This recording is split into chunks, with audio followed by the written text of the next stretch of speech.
Hi, Bougie Babes. I'm with a beautiful Dayna. She's a good friend of mine. She's a DJ. Love her. We are doing her skin prep. We're getting her ready for an event that she's going to be working, that we're actually attending together.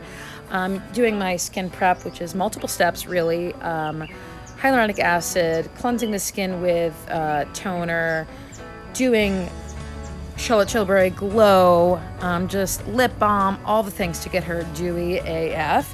Now we're going in with the brows. I like to do a combination of brow powder and brow gel for longevity, for lift, for the realisticness of them. I'm now using a MAC Conceal Correct palette, and we are getting those lids concealed and ready for eyeshadow.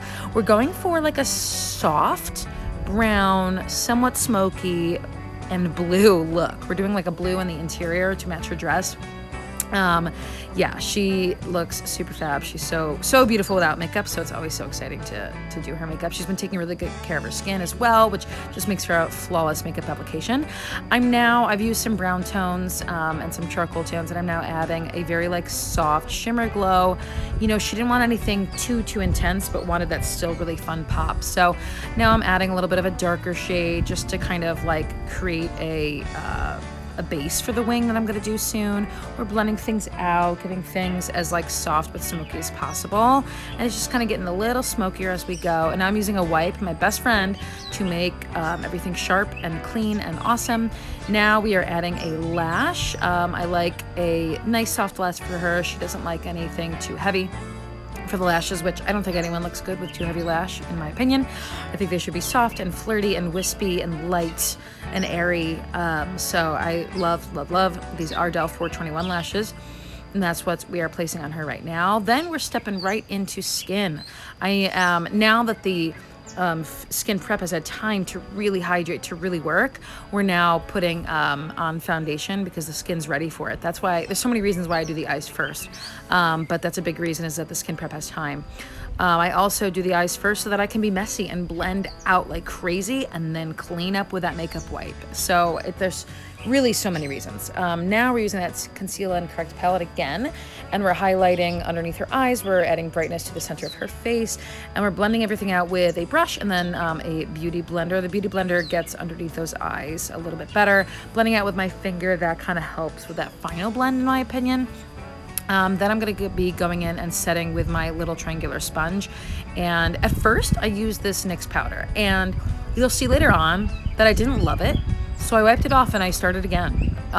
You know, she, I believe, is maybe mid-40s. And so she's at that age where her skin is still youthful but starting to slightly mature in certain places.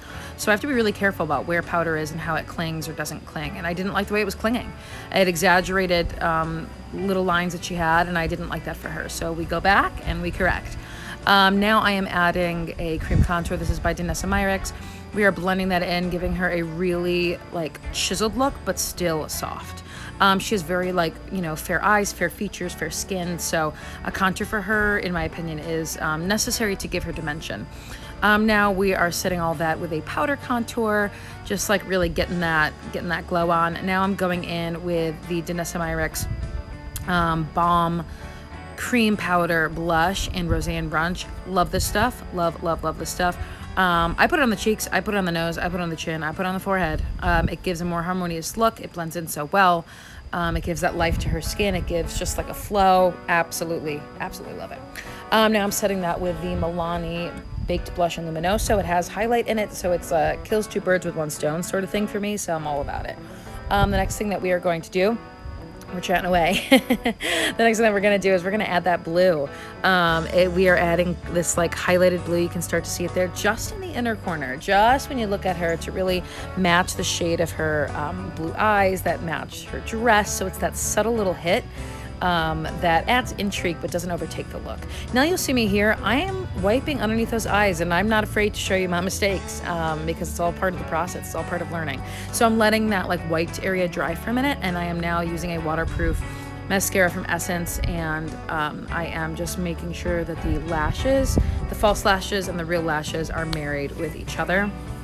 Now I am adding some of the dark brown shadows to her underneath her eye to give her a little bit more of a defined look. You can tell that she's starting to like it because she can really see her eyes pop. I feel like that really gives her that like smoldery look while still having not too heavy of